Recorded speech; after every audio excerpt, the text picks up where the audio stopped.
میں دلہن بن کر بڑے چاؤ سے عبدالہادی کے گھر آئی تھی تو میری نند نے مجھے کمرے میں بٹھایا۔ میں بہت ڈری ہوئی تھی، مجھ پر ایک خوف طاری تھا۔ میرے دل کی دھڑکنیں بہت تیز چل رہی تھیں، میرے ہاتھوں میں واضح لرزش تھی، میرا وجود کپ کپا رہا تھا، میرے ہاتھ ٹھنڈے ہو رہے تھے۔ مجھے میری نند نے ہادی کے کمرے میں بٹھا دیا۔ جیسے جیسے وقت گزر رہا تھا مجھے ڈر لگ رہا تھا، کچھ ہی دیر میں عبدالہادی کمرے میں آ جائیں گے، یہ سوچ کر میری جان نکل گئی تھی۔ ابھی میں اپنی انہی سوچوں کا تانا بانا بن رہی تھی کہ کمرے کا دروازہ کھلا۔ سامنے عبدالہادی تھا۔ اسے دیکھ کر تو جیسے مجھے لگا میرا اگلا سانس ہی نہیں آئے گا، کیونکہ دل کو کچھ ہونے والا تھا۔ اس کا خوف مجھے کھا جائے گا۔ اس نے ایک نظر مجھے دیکھا، اس کے ماتھے پر بل پڑے۔ وہ ابھی کمرے کے دروازے پر ہی کھڑا تھا۔ کمرے کا دروازہ زور سے اس نے بند کیا تھا۔ میرا دل تو جیسے دروازے کے بند ہونے پر ہی یوں لگا جیسے سینے میں ہی تھم گیا ہو۔ کچھ دیر کے بعد میرے کمرے کا دروازہ دوبارہ کھلا۔ میری ساس بڑی بدحواسی میں اندر داخل ہوئیں۔ ان کے ہاتھ میں ایک سفید رنگ کی چادر تھی۔ کہنے لگیں کہ ایک تو شادی کے ہنگامے میں بھول ہی گئی تھی، ہادی نے تو 10 منٹ کے اندر اندر مجھے مہمانوں کے سامنے ہی ذلیل کر کے رکھ دیا۔ چلو اٹھو بیٹا، ذرا بیڈ کی چادر بدل دیں۔ میں بیڈ سے اتری۔ انہوں نے چادر اتار کر صوفے پر رکھی۔ بیڈ پر انہوں نے سفید رنگ کی چادر بچھا دی۔ یہ دیکھ کر میرا دل کسی نے مٹھی میں لے کر دبوچا تھا۔ کہنے لگیں کہ ایک تو شادی کے کاموں میں انسان کی مت ہی ماری جاتی ہے۔ 2 منٹ میں انہوں نے بیڈ پر سفید چادر بچھا دی۔ کہنے لگیں عبدالہادی اس معاملے میں بڑا وہمی ہے۔ کمرے کی چادر دیکھ کر کہنے لگا کہ آپ نے سفید چادر کیوں نہیں دی مجھے کیسے پتا چلے گا کہ لڑکی با کردار ہے کہ نہیں؟ یہ سن کر میرے تو پورے وجود میں سنسنی سی دوڑ گئی۔ میری ساس کمرے سے جا چکی تھی، لیکن میرا دل دھڑکنا بھول گیا تھا۔ میں بار بار اپنے ہاتھ کی انگلیاں چٹکانے لگی، بے تحاشا خوف میں مبتلا تھی، سمجھ نہیں پا رہی تھی کہ کیا کروں کیا نہیں۔ کچھ دیر بعد کمرے کا دروازہ کھلا، عبدالہادی کمرے میں داخل ہوا۔ میں سنبھل کر بیٹھ گئی۔ وہ مسکراتا ہوا میرے پاس آیا۔ جیسے ہی میرے پاس بیٹھا میں بری طرح سے کپ کپانے لگی۔ اس نے میرا چہرہ تھوڑی سے پکڑا اور اوپر کیا۔ میری نظریں خود بخود جھک گئیں۔ کچھ دیر وہ میرے چہرے کو بڑی محویت سے دیکھتا رہا۔ کہنے لگا تم بہت خوبصورت ہو۔ جتنا تصور میں نے تمہاری خوبصورتی کا اپنی والدہ کی باتیں سن کر بنایا تھا وہ سبھی تمہارے سامنے ہیج لگ رہے ہیں۔ میری والدہ نے تمہاری خوبصورتی کی بہت تعریف کی تھی، لیکن تمہیں دیکھ کر لگ رہا ہے کہ کم کی تھی۔ تم اس سے کہیں زیادہ خوبصورت ہو۔ یہ کہہ کر جیسے ہی اس نے جیب سے مخملی ڈبیا نکالی جس میں شاید رونمائی کے لیے کوئی تحفہ تھا، میرا دل دھک دھک کرنے لگا۔ اس نے لاکٹ کی چین نکالی، پھر میرے گلے میں پہنانے لگا۔ چین کو پہناتے ہوئے جب عبدالہادی کی انگلیاں میری گردن پر سفر کرنے لگی تو میری جان پر بنی تھی۔ اس کی آنکھوں کی وارفتگی بڑھنے لگی۔ اس کی آنکھوں میں چھانے والا خمار میری جان قطرہ قطرہ نکال رہا تھا۔ جیسے ہی وہ میرے قریب بڑھنے لگا میں فوراً سے پیچھے ہٹی۔ اس حرکت پر وہ مسکرانے لگا۔ کہنے لگا شوہر ہوں میں تمہارا مایا، نکاح ہوا ہے ہم دونوں کا، میاں بیوی کا رشتہ ایسا ہی ہوتا ہے، ان دونوں کے بیچ کوئی بھی پردہ نہیں ہوتا۔ یہ کہتے ہوئے عبدالہادی نے میرا ہاتھ پکڑ لیا جو برف کی مانند سرد تھا۔ شاید وہ مجھے اپنے اعتماد میں لینے کی کوشش کر رہا تھا، لیکن میں پوری کی پوری یوں جل رہی تھی جیسے مجھ پر زلزلہ طاری ہو گیا ہو۔ کہنے لگا یہ نبیوں کا عمل ہے، سنت رسول ہے، ہمارے بیچ جو بھی ہوگا وہ جائز ہے۔ لڑکیاں اکثر ایسے موقع پر گھبرا جاتی ہیں۔ شاید میرے کپ کپانے اور گھبرانے پر وہ مجھے سمجھانے کی کوشش کر رہا تھا، لیکن میں گھر میں رخصت ہونے سے پہلے نیند کی 4 گولیاں کھا کر آئی تھی، اس لیے میری آنکھوں میں نیند اترنے لگی، مجھ پر غنودگی غالب ہونے لگی۔ دیکھتے ہی دیکھتے میں ہوش کی دنیا سے غافل ہو چکی تھی۔ میں بیٹھے بیٹھے دھڑم سے بیڈ پہ گری۔ یہ یاد ہے کہ ہادی مجھے ہلا جلا کر کہہ رہا تھا کہ رانیہ تمہیں کیا ہوا ہے؟ اس کے بعد میرا دماغ بالکل معوف ہو چکا تھا۔ جب مجھے ہوش آیا تو مجھے ڈرپ لگی ہوئی تھی اور میں اپنے ہی کمرے میں لیٹی ہوئی تھی۔ میری ساس میرے سرہانے بیٹھی میرے سر پر ہاتھ پھیر رہی تھی، مجھ پر پھونکے مار رہی تھی، اور عبدالہادی کمرے میں چہل قدمی کر رہا تھا۔ یہ سب دیکھ کر میں اٹھ کر بیٹھنے لگی تو میری ساس کہنے لگی لیٹی رہو۔ لیڈی ڈاکٹر نے جب مجھے ہوش میں دیکھا تو کہنے لگی کہ جیسے ہی ڈرپ ختم ہو تو عبدالہادی سے کہیے گا اتار دے۔ پھر اس نے مجھے کچھ میڈیسن لکھ کر دی، کہنے لگی اس کو باقاعدگی سے استعمال کروائیں۔ جلد ہی ڈاکٹر ہدایات دے کر جا چکی تھی۔ ساس کہنے لگی میں تمہارے لیے دودھ کا گلاس لے کر آتی ہوں۔ یہ کہہ کر وہ بھی کمرے سے باہر نکل گئی۔ عبدالہادی کے ماتھے پر بل پڑے تھے، غصے سے کمرے کے چکر کاٹ رہا تھا۔ میں ابھی تک عروسی لباس میں ہی ملبوس تھی، لیکن اس نے سفید شلوار قمیض پہن رکھی تھی۔ میرے پاس آیا، مجھے غصے سے دیکھنے لگا، کہنے لگا یہ کیا تماشا کیا تھا تم نے رات کو نیند کی گولیاں کھائی تھی؟ میں نے کوئی جواب نہ دیا، میں نے نظریں چرا لیں۔ کہنے لگا آر یو اسٹوپڈ رانیہ، تمہارا دماغ تو خراب نہیں تھا؟ میں نے کہا میرے پاس اور کوئی راستہ نہیں تھا، مجھے معاف کر دے، مجھے شادی سے خوف آ رہا تھا۔ میری بات سن کر تو وہ مجھے دیکھتا رہا، پھر کہنے لگا تو اس کا حل یہ تھا جو تم نے کیا؟ پوری رات تم نے ہم سب گھر والوں کو پریشان کیا۔ کوئی بھی لڑکی اپنی شادی کی رات نیند کی گولیاں کھا کر تو نہیں آتی۔ ہر لڑکی کو ہی شادی کی رات کچھ نہ کچھ گھبراہٹ ہوتی ہے، کیونکہ وہ ایک نئے رشتے میں بندھنے جا رہی ہوتی ہے اور شوہر سے اس کا تعلق کافی گہرا ہوتا ہے، لیکن کوئی بھی لڑکی نیند کی گولیاں نہیں کھاتی۔ میری ڈرپ ختم ہو چکی تھی، اس نے میری ڈرپ اتار دی، مجھے پیار سے سمجھانے لگا، کہنے لگا آج کی رات کے لیے میں نے بہت سے خواب اپنی آنکھوں میں سجائے تھے، لیکن مجھے لگتا ہے کہ جیسے تمہیں کچھ وقت دے دینا چاہیے تاکہ تم ذہنی طور پر اس رشتے کے لیے تیار ہو جاؤ، کیونکہ رات والی بدمزگی میں دوبارہ نہیں چاہتا۔ یہ سن کر میں ذہنی طور پر کچھ مطمئن ہوئی تھی۔ میں یہی چاہتی تھی کہ وہ میرے پاس نہ آئے، کیونکہ اس کے پیچھے بہت بڑی وجہ تھی، لیکن یہ کب تک ممکن تھا؟ وہ مجھے 4 دن دے دیتا، 1 ہفتہ دے دیتا، زیادہ سے زیادہ 1 مہینہ۔ اس کی آنکھوں میں وارفتگی دیکھ کر مجھے سمجھ نہیں آ رہا تھا کہ میں کیسے اس شخص کے منہ زور جذبوں سمیت اسے روک سکوں۔ وہ میرے چہرے کی طرف بڑے غور سے دیکھ رہا تھا اور میں بدحواس تھی، نہ میرے دل میں کوئی امنگ تھی، نہ میری شادی میری مرضی کے مطابق ہوئی تھی۔ یہ بھی نہیں کہ یہ کوئی زبردستی کا بندھن تھا، لیکن بہرحال میرا سارا خوف اس بات سے بیٹھ گیا کہ میرے لیے موت کا پیغام آ جاتا اگر رات کو میں نے میڈیسن نہ کھائی ہوتی۔ کہنے لگا کتنی خوبصورت، معصوم ہو، تمہیں دیکھ کر میرا دل مجھے بے ایمانی پہ اکساتا ہے، لیکن بہرحال تمہارا خیال رکھنا بھی میری ذمہ داری ہے۔ یہ کہہ کر وہ وہاں سے اٹھ کر کمرے سے باہر چلا گیا۔ تھوڑی دیر بعد میری ساس میرے لیے دودھ کا گلاس لے آئی، مجھے دودھ پلا کر انہوں نے مجھے سونے کے لیے کہا۔ میں دوبارہ سے بیڈ پر لیٹ کر سو چکی تھی۔ میرے ساس اور شوہر دونوں بہت اچھے تھے۔ نند شادی کا ہنگامہ ختم ہوتے ہی اپنے گھر کو جا چکی تھی۔ عبدالہادی نے 2-3 دن مجھے کچھ نہیں کہا، بس مجھے اپنے رشتے کی نوعیت ہی یاد کرواتا تھا، لیکن ان 3 دنوں میں یہ جان چکی تھی کہ وہ کبھی بھی استعمال کی گئی چیز اپنے استعمال میں نہیں لاتا۔ کہتا تھا کہ مجھے نفرت ہے ایسی چیزوں سے جو کسی اور کے استعمال شدہ ہوں۔ ایک بار کھانے کے دوران میرے گلے میں مرچیں لگ گئیں۔ میں نے بے اختیار عبدالہادی کا گلاس پکڑا اور پانی پینے لگی۔ جب میں نے پانی کا گلاس واپس رکھا تو اس نے مجھ سے تو کچھ نہیں کہا، لیکن اپنے لیے دوسرے گلاس میں پانی ڈالنے لگا۔ میں نے کہا آپ اسی گلاس میں پانی پی لیں، یہ آپ کا ہی تو گلاس ہے۔ کہنے لگا نہیں، میں کسی کا جھوٹا پانی نہیں پیتا۔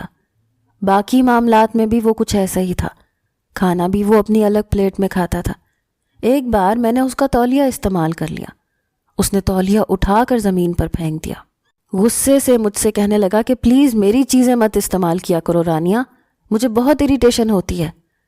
جیسے جیسے وقت گزر رہا تھا میرا دل جیسے تھم رہا تھا، کیونکہ جس حقیقت کو میں اپنے ساتھ لائی تھی وہ اتنی دردناک تھی کہ کوئی بھی مرد اسے برداشت نہیں کر سکتا تھا، اور عبدالہادی کی عادت جس طرح کی تھی، میرا دل اس وقت یہی سوچ کر کانپنے لگتا تھا کہ جب وہ مجھ سے دوبارہ اپنے رشتے کے حق کا تقاضا کرے گا تو میں کیا کروں گی۔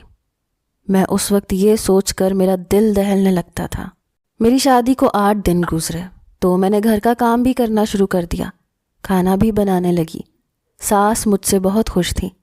شام کو جب عبدالہادی اپنے آفس سے واپس آیا تو کھانے کے دوران مجھے ہی دیکھ رہا تھا۔ کھانے کے بعد میں کچن میں جا کر برتن دھو رہی تھی جب وہ میرے پیچھے آ گیا۔ کہنے لگا بہت ظالم ہو، 10 دن گزرے ہیں ہماری شادی کو، لیکن تم نے میرے بارے میں ابھی بھی نہیں سوچا۔ وہ میرے پاس آ گیا، میرے ہاتھ سے برتن پکڑے اور سنک میں رکھتے ہوئے کہنے لگا چھوڑو یہ سب، میرے ساتھ کمرے میں چلو۔ میرا ہاتھ تھامے وہ مجھے کمرے میں لے جانے لگا۔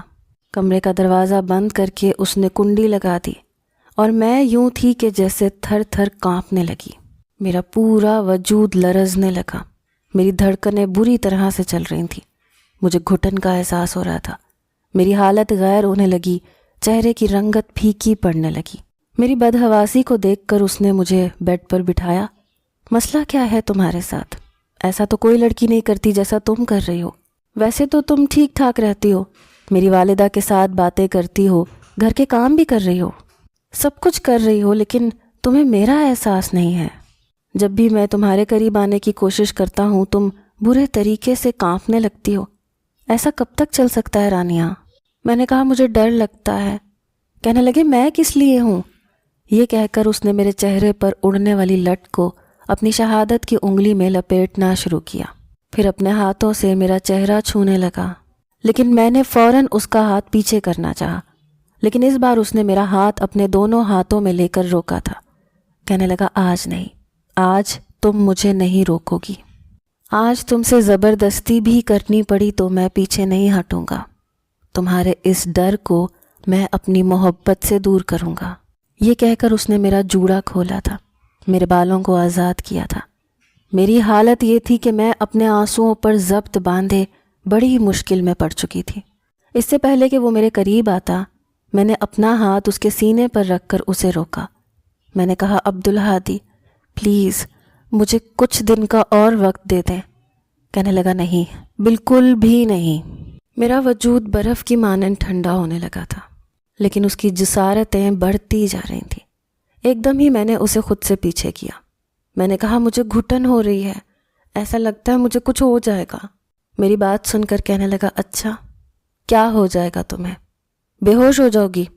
ٹھیک ہے ہو جاؤ بے ہوش، لیکن ہوش میں آنے کے بعد بھی میں تمہارے ساتھ وہ سب کروں گا جس کا میں حق رکھتا ہوں۔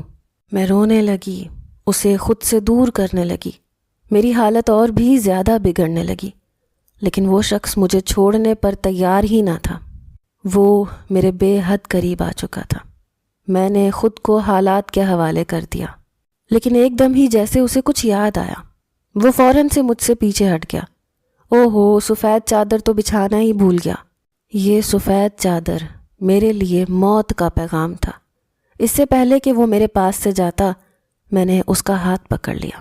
میں نے کہا پلیز مجھے چھوڑ کر مت جائیں، مجھے ڈر لگتا ہے۔ میری بات پر وہ حیرت سے مجھے دیکھنے لگا، کہنے لگا کیا چیز ہو تم؟ میرے پاس آنے سے بھی ڈر لگتا ہے، میرے دور جانے سے بھی۔ ابھی آ رہا ہوں، ایک بار سفید چادر لے آؤں۔ یہ کہہ کر اس نے میرا ہاتھ اپنے بازوؤں سے جدا کیا اور اٹھ کر کھڑا ہو گیا۔ الماری میں سفید چادر ڈھونڈنے لگا، لیکن وہ چادر تو میں چھپا چکی تھی۔ کافی دیر وہ اس چادر کو ڈھونڈنے لگا، لیکن جب نہیں ملی تو اس نے ٹھنڈی آہ بھری اور الماری بند کر دی۔ واپس آ کر بیٹھ گیا، کہنے لگا سفید چادر نے آج تمہاری جان بخشی کروا دی ہے۔ یہ سن کر میں چپ سی ہو گئی۔ میں نے کہا کیا مطلب؟ کہنے لگا میرے مزاج کو تم اچھی طرح سے سمجھ چکی ہوگی، مجھے یہ کہنا اچھا تو نہیں لگ رہا، لیکن پھر بھی جیسے کہ آج کل کا ماحول ہے، احتیاط ضروری ہوتی ہے۔ میں نہیں چاہتا کہ مجھے ایسی لڑکی ملے جو پہلے سے اپنی عزت کہیں گنوا کر آئی ہو۔ یہ کہہ کر اس نے اپنی سائڈ کا لیمپ آف کیا اور سو گیا، لیکن میری تو جیسے آنکھوں سے نیند غائب ہو چکی تھی۔ میں نے بہت کوشش کی کہ میں سو جاؤں، لیکن مجھے نیند ہی نہیں آئی۔ اگلے روز عبدالہادی مجھ سے کہنے لگا کہ اس کا دوست بیرون ملک میں گیا تھا، ابھی واپس آیا ہے، ابھی اسے پتہ چلا ہے کہ میری شادی ہوئی ہے، اس لیے کہہ رہا تھا کہ مجھے اپنی شادی کی ٹریٹ دو۔ یہ کہہ کر مسکرانے لگا، کہنے لگا میں نے اسے چائے پہ بلایا ہے، تم چائے کا اچھا سا اہتمام کر لینا۔ میں نے کہا جی ٹھیک ہے۔ میں نے کافی ڈشز بنائی تھیں۔ چائے عبدالہادی نے اپنے دوست کے سامنے رکھی، لیکن مجھے بھی اندر بلانے لگا، کہنے لگا وہ تم سے ملنا چاہتا ہے۔ میں نے کہا میں کیوں کسی اجنبی سے ملوں، وہ آپ کا دوست ہے۔ کہنے لگا یہ میرا بہت بیسٹ فرینڈ ہے، اس لیے تمہیں اسے اجنبی کہنے کی کوئی ضرورت نہیں، بہت شریف لڑکا ہے۔ اس نے میرا ہاتھ پکڑا اور مجھے ڈرائنگ روم میں لے گیا، لیکن جیسے ہی میں نے سامنے اس نوجوان کو دیکھا تو میرے ہوش اڑ گئے۔ مجھے دیکھ کر تو حواس وہ بھی کھو بیٹھا تھا، فوراً سے کھڑا ہو گیا۔ میرا شوہر کہنے لگا فرحان یہ میری بیوی ہے رانیہ، اور رانی یہ میرا بہترین دوست ہے، میرے لیے اس کی کوئی بھی بات چھپی ہوئی نہیں ہے۔ میں اس کمرے سے باہر جانا چاہتی تھی، لیکن عبدالہادی کے ہاتھ میں میرا ہاتھ تھا، میں چاہ کر بھی اس سے اپنا ہاتھ نہیں چھڑوا سکتی تھی۔ سامنے کھڑا شخص میرے لیے جان لیوا تھا، بلکہ میرے خوف کی اصل وجہ وہی شخص تھا جو مجھے شکوہ کناں نظروں سے دیکھ رہا تھا۔ میں نے کہا عبدالہادی مجھے باہر جانا ہے۔ میں نے بمشکل ہی صحیح لیکن اپنا ہاتھ چھڑوایا اور کمرے سے باہر چلی گئی۔ میں سیدھا اپنے کمرے میں گئی، پھوٹ پھوٹ کر رونے لگی۔ یہ کیسی تلخ حقیقت ہے، میں بھول جانا چاہتی تھی سب کچھ، لیکن قسمت کو شاید کچھ اور ہی منظور تھا۔ فرحان سے میری ملاقات ایک فیسٹیول میں ہوئی تھی۔ ہم دونوں ایک ہی کتاب لینا چاہتے تھے، اور اتفاق یہ تھا کہ وہ کتاب بس ایک ہی تھی جس پر ہماری بحث ہوئی، لیکن پھر فرحان نے مجھے وہ کتاب اپنا فون نمبر اور نام لکھ کر دے دی۔ جب میں نے گھر آ کر دیکھا تو اس کا نام اور فون نمبر لکھا تھا۔ کافی خوش شکل نوجوان تھا، اور ان دنوں میں بھی دوستوں سے ان کے بوائے فرینڈز کے قصے سن سن کر بڑی متاثر ہوتی تھی۔ میں نے سوچا کہ لڑکا نمبر دے رہا ہے تو بات کرنے میں کوئی حرج نہیں ہے۔ فرحان کو میں نے کال کی تھی۔ میں اسے ڈانٹنے لگی کہ اس نے اپنا نمبر میری بک پر کیوں لکھا۔ یہیں سے ہماری باتوں کا سلسلہ شروع ہوا، جو بڑھتے بڑھتے بہت آگے تک چلا گیا۔ مجھے فرحان سے محبت ہو گئی، اور وہ بھی کرتا تھا۔ پہلے پہل تو ہمارے درمیان گفتگو ہوتی تھی، لیکن آہستہ آہستہ وہ میری تعریف کرنے لگا، کہنے لگا کہ میں پہلی ہی نظر میں اسے اچھی لگی تھی، اور جان بوجھ کر اس نے مجھ سے بحث شروع کی تھی۔ اسے اس کتاب سے بھی کوئی دلچسپی نہیں تھی، بس مجھ سے تھی، اس لیے اس نے اپنا نمبر لکھ کر دیا تھا۔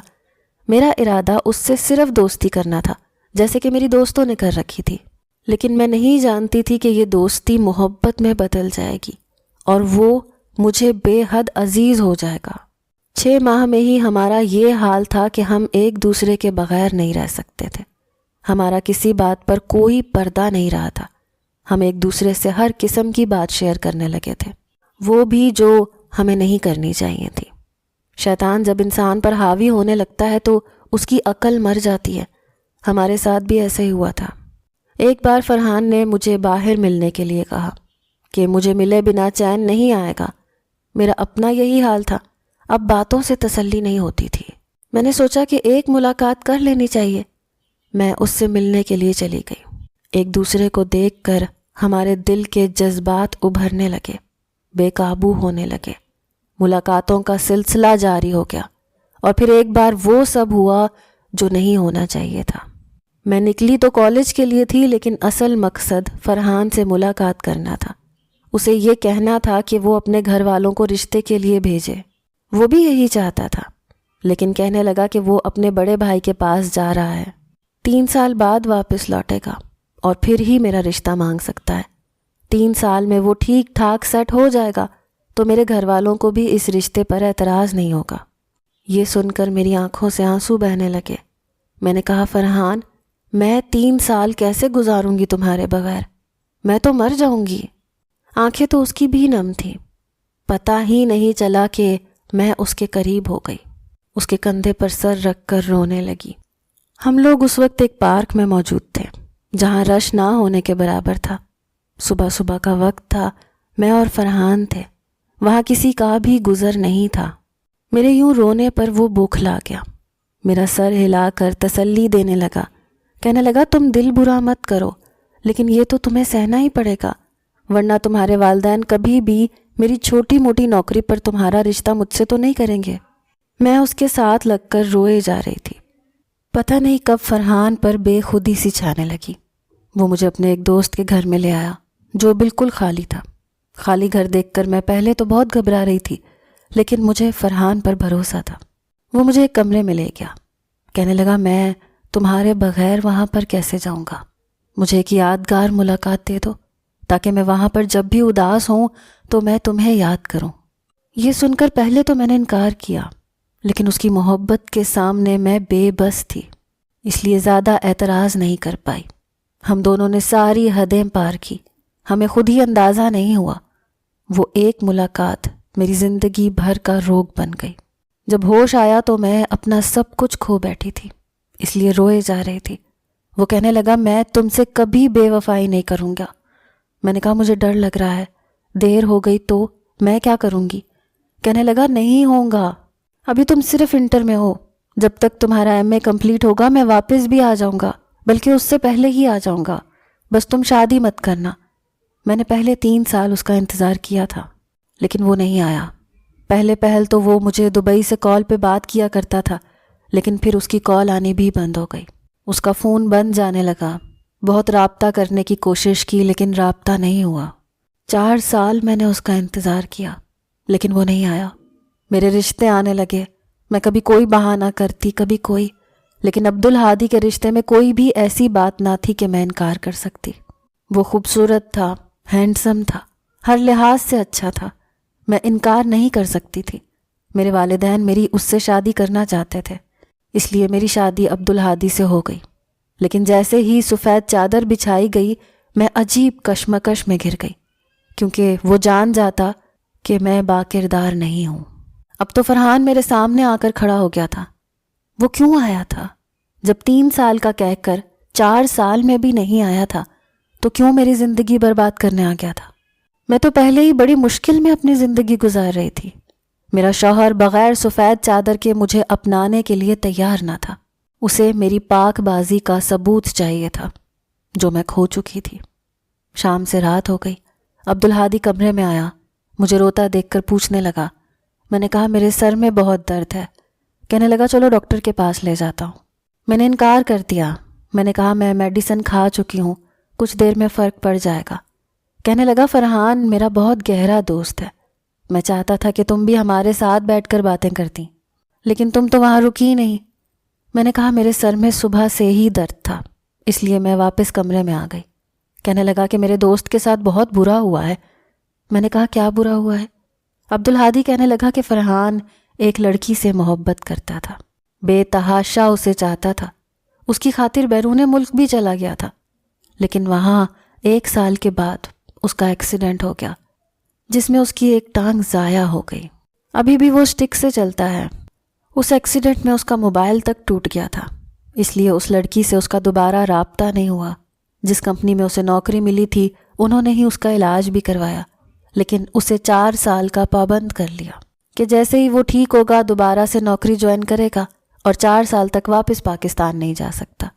اس لڑکی سے وہ چاہ کر بھی کوئی رابطہ نہیں کر پایا کیونکہ اس کا نمبر اسی فون میں سیو تھا جو ٹوٹ چکا تھا۔